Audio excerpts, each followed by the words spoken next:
And welcome to Let Them Talk. I'm Paul DiRienzo, and I'm here today with a special edition of Let Them Talk. I'm here on my own without a guest, although we'll be playing some videos in a little bit that I made over the weekend on a trip I took to the West Coast to a place called Hanford, Washington, really Richland, Washington, in the Tri-Cities area, in America's atomic city, where the plutonium back in World War II was made for the atom bombs that were dropped on on Nagasaki, and in the test at Alamogordo, New Mexico, the Trinity test.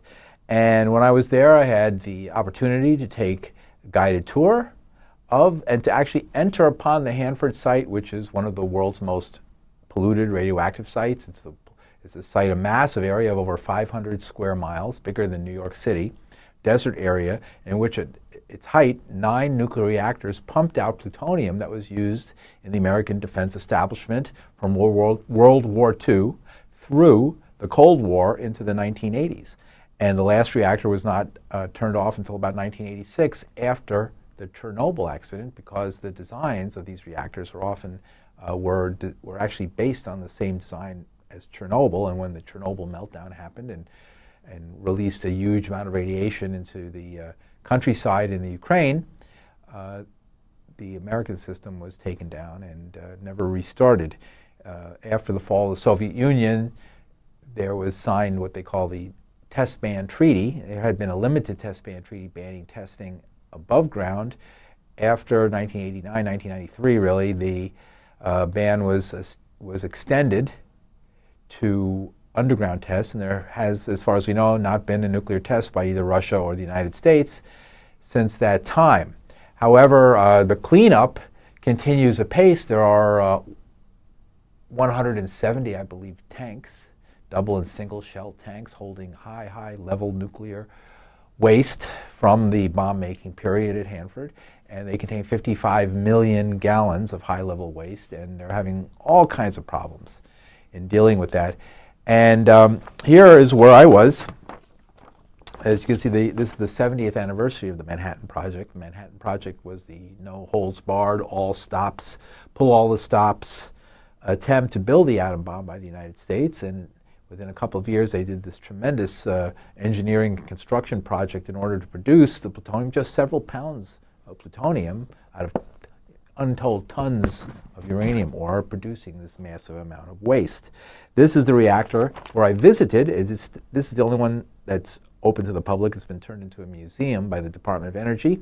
And this is the infamous canyon, or the T building, the Queen Mary of the desert, over here, where the actual plutonium was extracted through a very toxic chemical process, which turned 3 tons of uranium enriched with plutonium to a small 8-gallon bucket or 8-gallon drum of highly enriched plutonium, which was then sent to Los Alamos to turn into a bomb. And quite a trip that I took there. I was on a grant from Long Island University, and here, the Polk Award grant, and here is an article I picked up called Nuclear Narratives, and I have an opportunity to talk to some folks who consider themselves downwinders. We'll hear more about what downwinders are. Downwinders are those people who say that they suffered from exposure to the radioactive fallout that came from the Hanford plant during its years of operation, causing untold cancers, problems with the animals, the crops, thyroid cancer, the Hanford smile, the surgery scar that is associated with removal of the thyroid, which is a gland that's often poisoned by ingestion of radioactive iodine, which comes from these nuclear plants. Just a point before we go to Tom Bailie and Jay Mullen, who are 2 downwinders who tell about their experiences. But here I have a friend of mine, Amiko Hakata, who is a survivor of the Hiroshima bombing. Made this, it's a paper airplane representing the bomber, but with stickers of love on it, so it drops love instead of atom bombs on her city or on other people. And she somehow survived that Holocaust incineration of the city of Hiroshima, to tell her story. Just recently I saw her speak about her experiences at Hiroshima. The bomb at Nagasaki, which was dropped 6 days later, I believe, was fueled with plutonium as opposed to uranium, and was a product of the Hanford lab. So we're going to go now to 2 speeches and then some videos of some very little. You're going to see something that was classified and no one in America could see for the better part of the last 60, 70 years, and which now is open to the public for really the first time. And so we're going to give you an opportunity to see something nobody's ever seen before at the end of this. So listen carefully as we go to Tom Bailie and then to Jay Mullen discussing their roles as Hanford Downwinders. Let's go to the tape. Tom Bailie.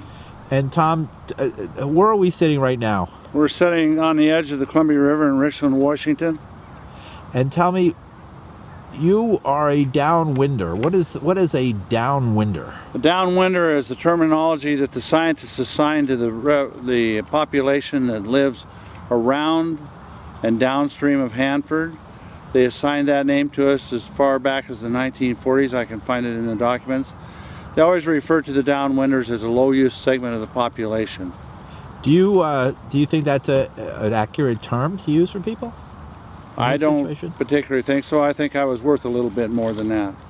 Tell me, other people that I live with and the people that have given their lives because of the cancers that were caused by Hanford's releases, I think we were worth more. You're a farmer, right? Yes, I am. And tell me when you realized, is there any like epiphany, some time when you realized that there was something wrong in the environment around you? Not the social environment, I mean the natural environment. We always had deformed animals, so I didn't have an epiphany. I grew up with them. As a Boy Scout, we would camp down in the Hanford Reservation, and we would hunt and kill deformed animals and eat them also. Jackrabbits, squirrels, and other animals that they teach Boy Scouts to kill and eat. The epiphany didn't come until 1984, when a reporter from Spokane came down to my farm, who I'd gotten drunk with at a Tom Foley fundraising event, and I shot my mouth off and started this whole downwinder mess. She asked me if I noticed anything strange, just kind of like what you just asked me, and I said, Hanford's been around a long time. All it ever does is kill or deform a few sheep once in a while, because we've had lots of deformed sheep, and some years we had them and some years we didn't. But I never put together the deformed children and the cancers until Karen Dorn Steele came down and started interviewing my neighbors. And that's when we discovered the death mound. In 1955, our family was here alone. In 1956, the government gave lands to veterans of World War II in Korea if they would bring their families here and start a small family farm.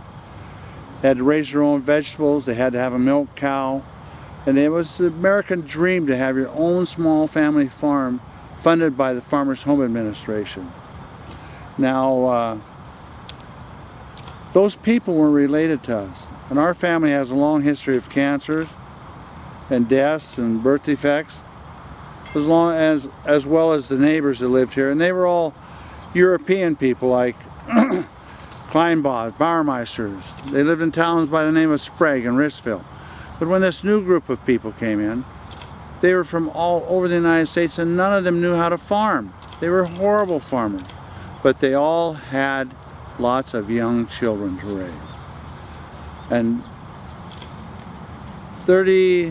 about 84 would be about 30 years later, Karen and I are driving around, and I'm going, this house cancer, this house thyroid problems, this house birth defects, this house the March of Dimes poster child was born here. You were saying like the March of Dimes? What? March of Dimes poster child for 1976 was born here. Her name was Jamie K. Weaver. She was born next door with no eyes.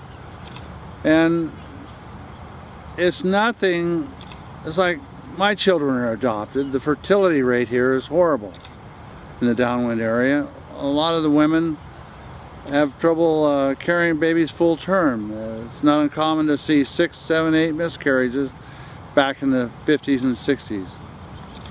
So that combined with Karen Dorn's work, you started to realize that maybe what was going on in Hanford had something to do with it. That's right. What did you do? And then they released the documents. I just asked the question, I said, does Hanford have anything to do with the health problems that I see in my neighbors and the animals? And they released these documents and the whole world fell apart. Absolutely, they did cause us problems. The documents talk about them figuring out how to cover it up. They tried to lie and deny. Then when the Downwinders attorneys got them cornered, they went to extend and pretend. They extended. 24 years we've been in litigation. Over 20 years in litigation in the federal court system. 3 federal judges have died before our people could even get a day in court.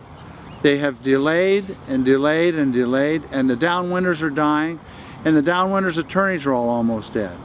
This is a victory for the government. All they had to do was lie and deny, extend and pretend, and they win. Do you think you'll ever get justice for what happened? For what you think happened? I think that one day before I die, some Hanford health physicist is going to want to cleanse their soul before they die, and they're going to talk to us and they're going to admit that we were used for a radiation warfare project science experiment. What do your neighbors think about this? Because I mean, this is a conservative part of the country. People felt they were doing a good job working, helping their government in time of war. They took some hits, but you know, so did a lot of their children overseas. What do they think? I mean, I know you're wearing that American flag pin. Do you get conflict with that? No, I don't get any conflict with it. In fact, I think I'm being very patriotic. It's the American people that form the American government. A government only governs by consent of its people. If these people are too sick to give consent, I think I'm very patriotic bringing this out. It's my patriotic duty to drag it out so that the American public can see it and these mistakes don't happen again. Mm-hmm. What do you think the mistakes were? What were the basic mistakes that were made here? How could they have done this differently, given the same circumstance? If you were in Roosevelt's position, or in Groves, or the people who set up Hanford, what would you have done differently? I just don't know. I'll have to think on that one. Mm-hmm. What do you think now people could do? What can the government do? What could people do now to make it better? Is it possible to ever make it better? They can provide health care first for everybody that needs health care from this Cold War crusade, and compensate people for their losses. I mean, I know one farmer that lost 200 head of calves in 1 year. They're all deformed, crooked, brittle bone. Coyotes came in and ate most of them. He didn't have a calf crop that year. I know farmers that lost their sheep crop and got foreclosed on by Farmers Home Administration. It's unjust.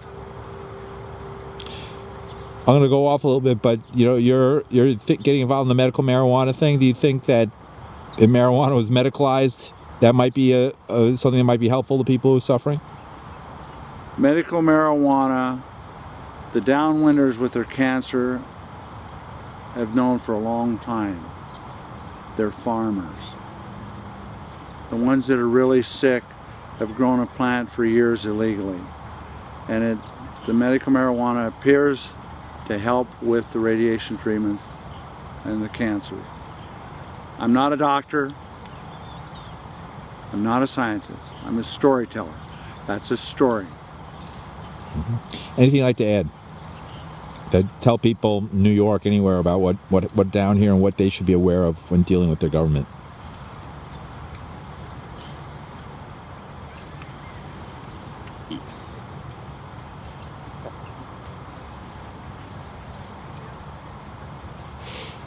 I don't know. I don't have anything.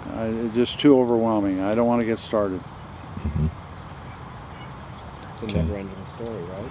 Yeah, it is the never-ending story. Hanford About the time you think Hanford figured out, something new comes up. It is a never-ending story. And I've got scores of stories that haven't been told yet that are too extreme to talk about yet. Mm-hmm. It's a little bit of the X-Files here. I mean, it was just under a lot of secrecy. Anything could have been happening, and you know, we don't necessarily know. That's right. I don't know. Okay. Thank you. Could you tell me your name, please? My name's Jay Mullen. And why are you here? Why are you attending this meeting tonight about what happened at Hanford? Because the Hanford people, the Hanford people are celebrating all the engineering and political aspects of the atomic bomb and the damaged lives of people whose health were affected by atomic operations is also part of the history and needs to be included. And I've come as a downwinder to participate. How are you downwinder? Where did you live? When did you get dosed? How did that happen? I lived for a brief period during the Second World War while they were fabricating the atomic bomb at Hanford. I was living in Idaho, in the Idaho Panhandle, in the second largest naval installation in the United States during the Second World War. My father was a medical corpsman, served in the Pacific Theater, went through training here, and we lived here in 44 and 45. And you feel you were dosed back then? The radiation? Do I feel it? That's an interesting verb. Yes, if you look at what the extent of the radiation releases were in 1944 in December and 1945, yes. I was in a daycare center on the naval base where they made us drink milk. And when they released the iodine, which is a byproduct of plutonium, when they released the iodine into the atmosphere and it got into the grass and the cows ate it, it got into the milk, and at the daycare center I drank the milk and ate the ice cream. How did that affect you? It affected me that in ingesting radioactive iodine, it went straight to my thyroid gland and then bombarded it for 15 years. And in 1959, when I was 19 years old, I was a young teenage bronching buck, university athlete, and I woke up one night and couldn't move. It paralyzed me. And then you were treated for this? Were you treated for this paralysis? Yes, I was. At first, I just baffled doctors, and finally at the University of California Medical Center, the metabolic branch there studied me and determined that it was the thyroid disorder that was paralyzing me. And what did they do? They recommended that my thyroid gland be removed, so I had a thyroidectomy. And as a consequence, I wear what we call the Hanford scar, which is a Hanford necklace, which is a scar at the base of the neck where they remove the thyroid gland. What do you think when the government says, "Oh, that there's no more today than there's no more cancer here than anywhere else"?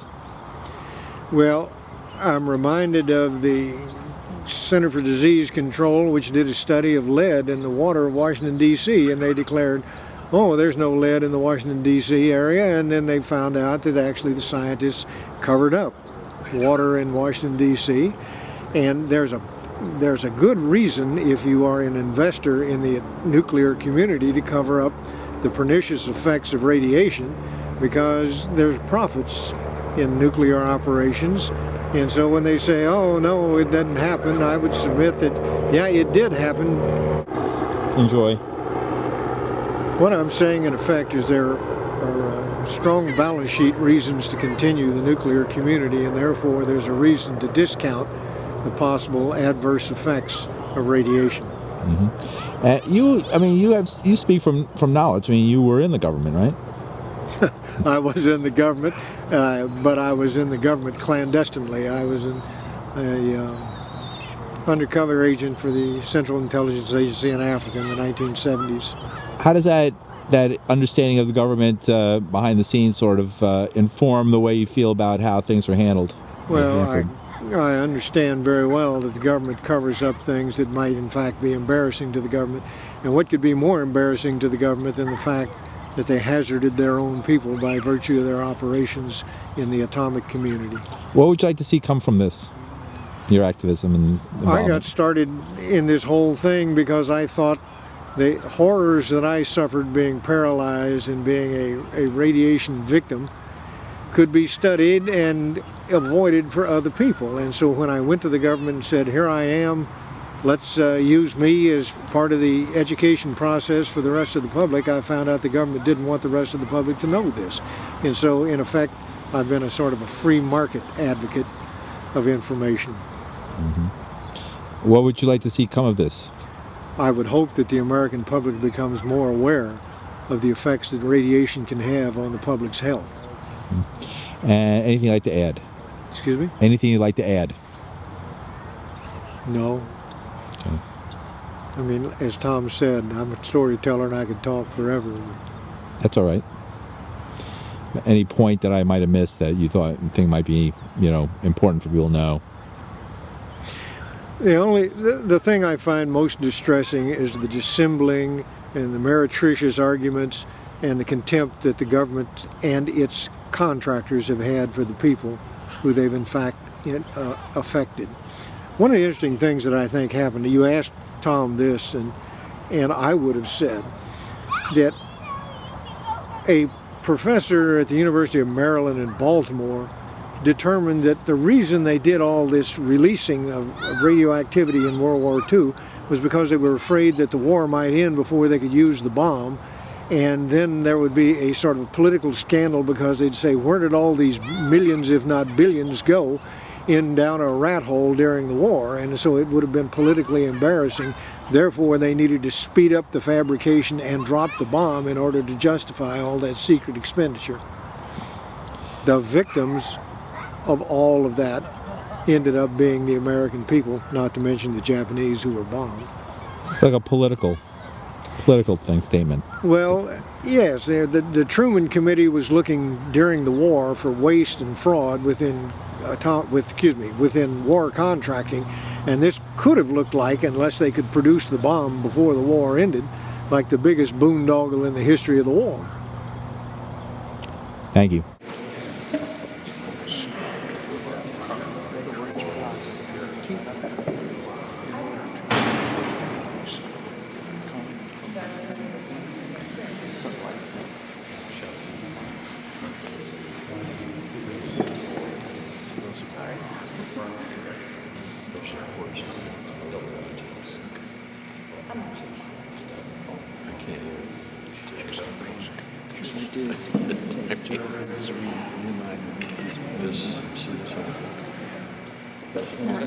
Joe and Court. You want to come again? I don't know. Well, you might decide. Well, good morning, everyone. Welcome to the B reactor. We'll go ahead and get started. Can everybody hear me okay?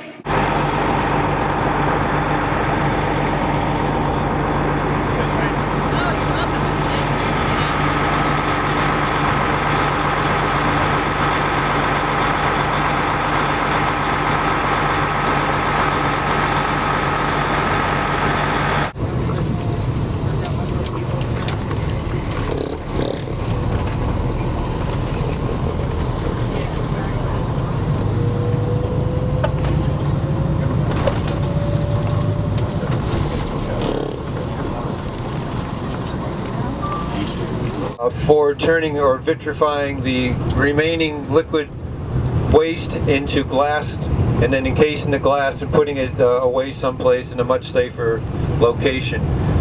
There's been a history of problems with that particular location. Off to the side, top of that mountain is about 800 feet. If we were here during a flood stage, we would now be, even at the top of Gable Mountain, 400 feet underwater. The floodwaters would fill this basin to about 1,200 feet. If you have an opportunity to do the hike on Badger Mountain, you'll see there's a bench set up at that location at the 1,200 foot mark. As we go by on Rattlesnake, you can we'll show the flood line at that point as well. But a lot of water came through here and a lot of sediment was laid down, and some of these formations are now where they built the central plateau or the central processing areas, because they knew there was going to be a lot of liquid waste. They built these separation plants here because the distance to groundwater near the river is either at river or only 20 to 30 feet. Distance to groundwater here on the plateau is several hundred. That was the tour guide supplied by the Department of Energy, and the video that you just were watching began with the actual face of the B reactor, close-up of it, the actual tubes that were loaded with the uranium, which caused the neutron flux that produced 1 atom of plutonium for every 4,000 atoms of uranium. That means 4,002 tons of uranium would make 1 pound of plutonium, and the rest of that would be waste. And that waste is still there and still radioactive. That's what he was referring to. We saw some animals and some wildlife while we were there. It was pretty amazing. I never saw anything quite like it. I'm told that people are afraid of the wildlife when it comes off the reservation. If it poops on your land, it's radioactive, and you could actually be endangered by that. I also went to the tea plant, which was the place where they did the chemical separation. They would take literally 2 and 3 tons of uranium, and they would dissolve it in a toxic brew of acid, and then they would move it from container to container in what they call the Queen Mary of the desert, a concrete building over 800 feet long, and it would pass through that building, and in the last, totally by remote control 1940s technology with a crane helping along the way, and it would come out the end. 4 tons or 3 tons would go in the beginning, 8 gallons would come out the end, and 8 gallons would have the consistency of school paste, and it would be taken down to Los Alamos, where it would be further dried into the solid plutonium metal. And the solid plutonium metal, about 2 pounds a kilogram, was enough to make the bomb that destroyed Nagasaki, Japan. And as I was saying earlier, here is an airplane that was made by Amico, my friend Amico, who was a survivor of Hiroshima, not Nagasaki, but that was 6 days before. Hiroshima was 6 days before Nagasaki, and that was the uranium bomb. And this is something she made me. It really represents the bombers that flew over their city, the single lone bomber that dropped the single lone bomb that destroyed her city. And as you can see, it has little symbols of love and peace on it. I suggest anybody who has a chance to go to Hiroshima and visit the museum there. It's one of the saddest places and one of the most important places for any American to visit. And we've been listening to nuclear narratives, and we saw a speech with Tom Bailie, a talk with Tom Bailie, and another talk followed with Jay Mullen, who are both downwinders, people whose lives were impacted and health was impacted along with thousands of others by the radioactive activities in the Hanford area, which was the place where the plutonium for the if they want to